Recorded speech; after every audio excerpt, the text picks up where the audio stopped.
Okay, we're just over a week away now from Patrick Lehane's upcoming professional MMA debut. Pa and his coach Liam Óg Griffin join me now live and direct from SBG Cork City. Lads, how are you? All good. All good, Roy. How are you, man? Good. You're looking Thanks nifty there in your Star Wars background. Yeah, it's my new Death Star, my new office, my little TIE fighter. Pa, I might start with yourself. Obviously, training to become a professional is a daunting task as it is. How has it been doing this in the midst of a pandemic?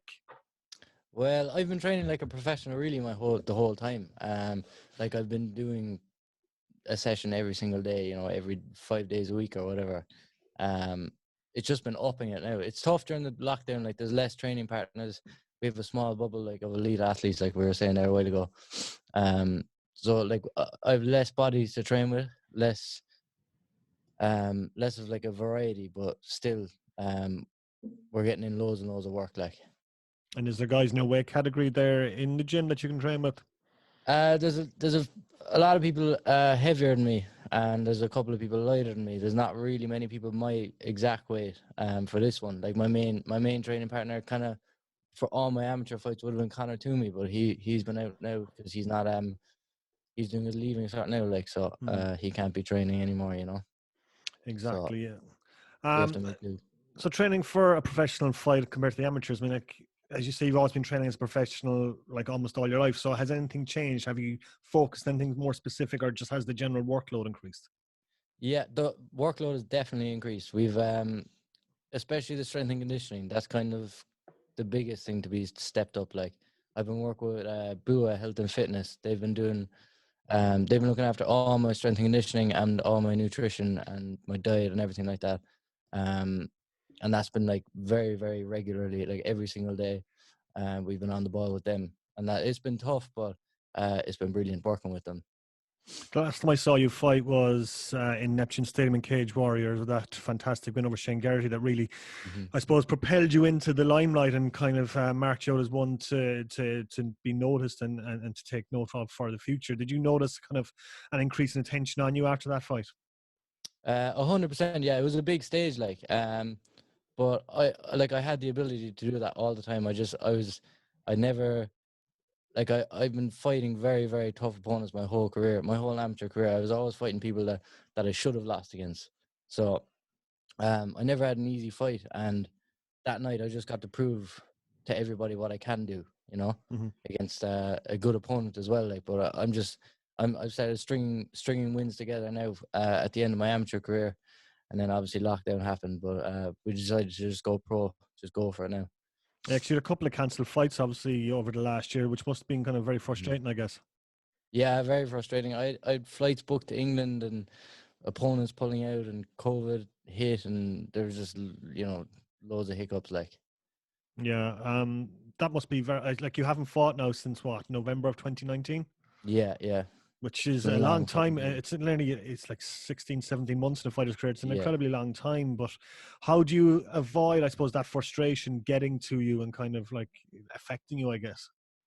I suppose just trying to keep my mind busy. It is frustrating when you have like plans that you've in your head, you have a fight coming up and you start training for it, and then it falls through, and you can't, like, the opponent falls out, or obviously COVID and everything. Liam Óg, if I can ask you, I mean, like, obviously coaching the guys during a pandemic must be incredibly difficult, and trying to keep them motivated as well must be a hard part of it too. Yeah, that's the big thing. I mean, like all these combat athletes are very, very much goal oriented. They get a fight date, and then they're in fight camp, and they can really push through. They can blast through anything during fight camp. But when the pressure is off and there's not something there like tangible to aim for, then suddenly you kind of get, okay, guys are kind of missing one day of training a week, or maybe they're later for training, and just the focus is just not there. So what we kind of tried to do throughout lockdown was kind of put different goals on the lads. So like as a team, we're trying to train for a triathlon as well at the moment. We've got one of our members here in the gym, Sean O'Leary, is doing a triathlon to raise money for a prosthetic leg that he needs very, very badly to train. So we did that as a team. We started trying to do the splits. We had a race to see who could get the splits first. Like different challenges like that, like just to keep things kind of fresh and goal oriented during the lockdown. There was shows that were kind of planned in the middle of the lockdown, and we could have tried to get on those shows, but something told me that some of them were going to be cancelled, and I didn't want to kind of put the lads on and then have them go through that emotional roller coaster of fight on, fight off, fight on, fight off. So yeah, it's been a tough kind of a coaching period, but you know, the lads have really pulled all the stops out here. They've trained, as Pa has said, they've all trained like professionals. They've all leveled up in the last 12 months, and what you're going to see on April 3rd is going to be a coming out party for the lads. And just zooming back a bit as well, Liam, just zooming out from the professional side of things, I mean, like just for the gym as a whole over the last year, I mean, like you've got hundreds of members there. I mean, like it must be incredibly frustrating for them, incredibly frustrating for you that the gym has been closed essentially for 9 months. Absolutely. You nail on the head there. It's nine of the last 12 months our doors have been closed. We have a very small bubble of 8 elite athletes and pro athletes that are able to train a limited amount within their own bubble. But for 300 plus members, the doors are closed. We're doing the best we can with like trying to stay in touch with people online, do kind of online workouts, do online challenges and things like that. But it's incredibly frustrating. And for from a business point of view, our rent bill is still due at the end of every week. Mm-hmm. You know, we've still got all the same bills that we had when we were open, but now we don't have the membership coming in to cover those costs as well. So it's been a tough year, but the lads have put in the work on the mat, and they're gritting through it. And as a business, we're getting through it, and we're going to be coming out fighting and hitting the ground running once this whole thing passes over. Yeah, we're expecting a kind of an easing of some of the restrictions in the next couple of days. An announcement on that is due in the next coming days. But do you realistically think, I suppose, that gyms will be among the last to reopen? I think so. I don't see gyms opening until June. Yeah. Unfortunately, I would love to get it out there a little bit quicker. I think you know, there's definitely a lot of mental health benefits for people getting a workout in.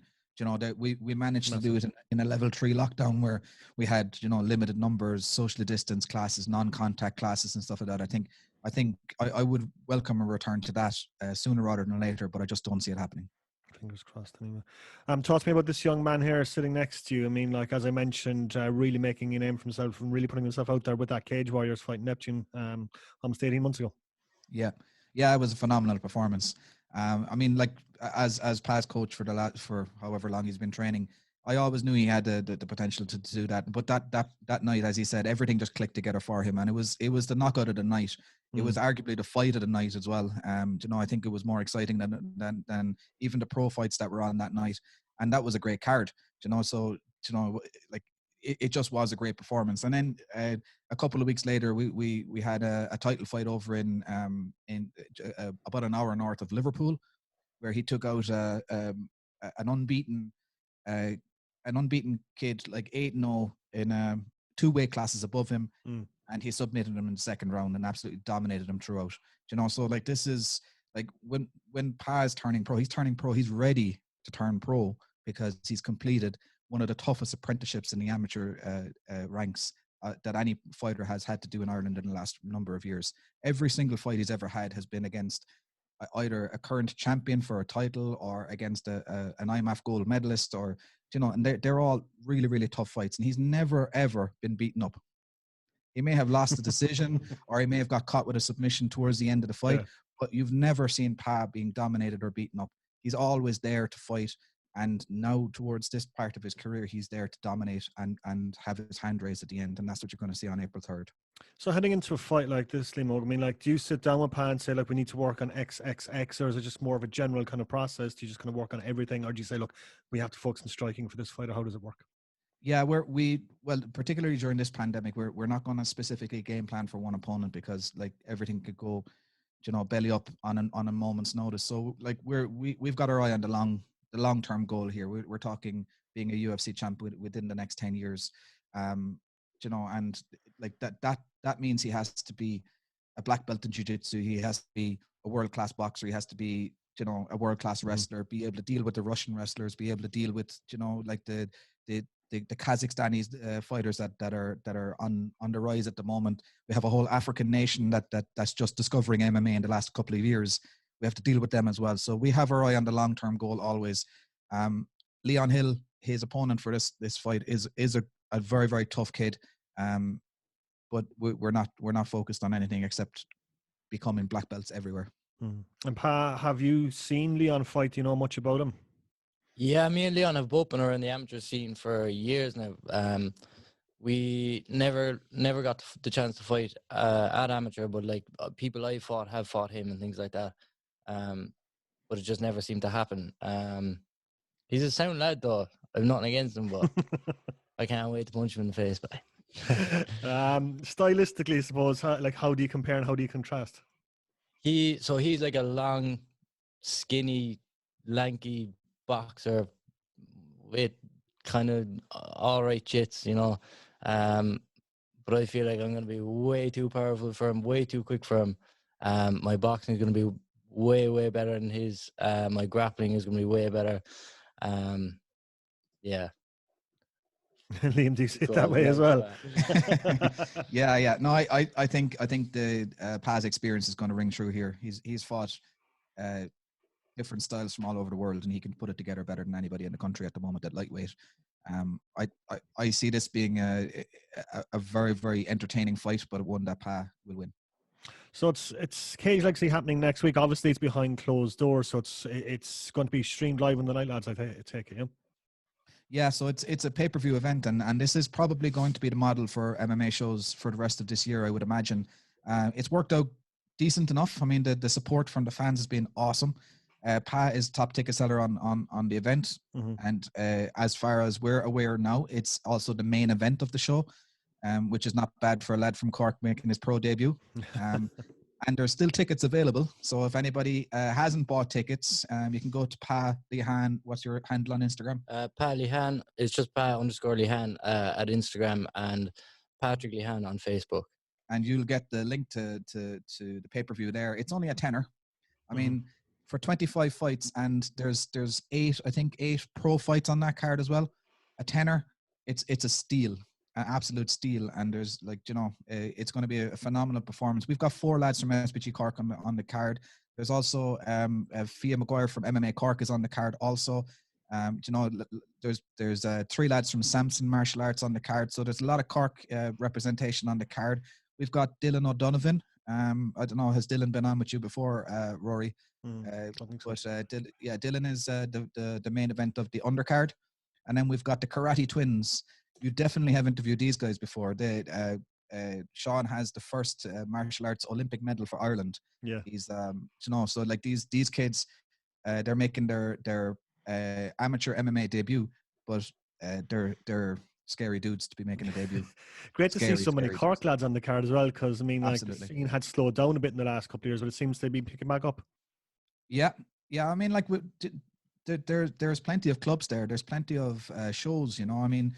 I know in the last 5-6 years, the standards of entry to MMA shows has increased because the level of safety has increased. So it's not as easy to get on a card as it was 5 or 6 years ago. You have to get medically cleared. You have to, make sure that you have all your ducks in a row. But having said that, Cage Legacy have put on like 20 plus shows in the last 5 years. You've got Cage Warriors Academy up north. You've got Clan Wars. We've run a couple of shows here as well. You've got a couple of other promotions that are banging out the shows. And throughout all that time, there's been plenty of activity for the Cork clubs to get involved in. And we're on the crest of another wave of Cork supremacy. Pa, making your pro debut next week, does that add to the pressure? Does that even bother you at all? Not really, no. Well, it's a fight. Like, there's people, all my family and friends are going to be watching. There's going to be pressure, like, no matter what. But I've done this so many times. I know exactly how to deal with it. I'm calm under stressful situations. Like, I always have been. I have to wake him up before he goes to fight. You realize that, Rory?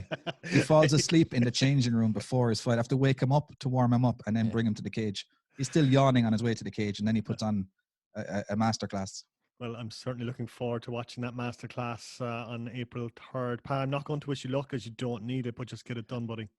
Thank you. Nice one. Liam Óg, if I can just ask you finally, Ryan Splant signing for Bellator was a big news item last year. What's the situation there and what's been progressing?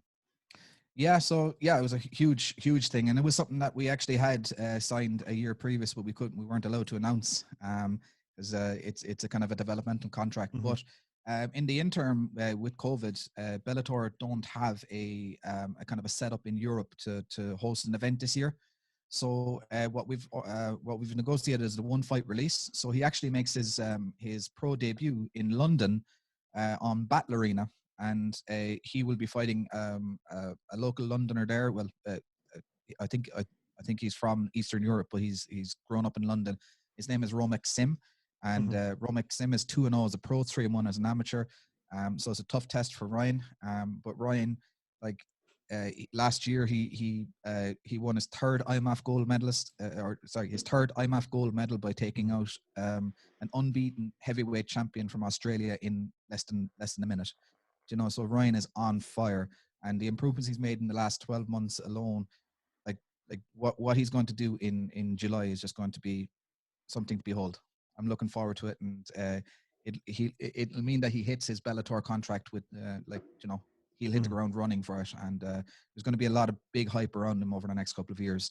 And that division as well. I mean, they have some great heavyweights in there. You have the likes of Fedor, you have the likes of Matt Mitrione, you have Tyrell Fortune, but like there's only like maybe 15, 20 heavyweights in the division. So with 2 or 3 wins, you could see Ryan the Hulk Spillane versus Fedor. How cool would that be? That'd be amazing, wouldn't it? Yeah. I saw him out calling out James Haskell as well, which is a bit of crack. Yeah. He didn't answer. No reply. Yeah, he stayed and Jack Swagger quiet. is very quiet as well. Well, Ryan would take the both of them, I think. I think so. Yeah, he's looking forward to it. We're all looking forward to it. Yeah, certainly are. Guys, it's been a pleasure seeing you on Zoom tonight. Unfortunately, we can't do it in person, but as soon as restrictions allow, I'll pop up to the gym and I'll chat to you very, very soon. Excellent. Thanks, Millen Roy.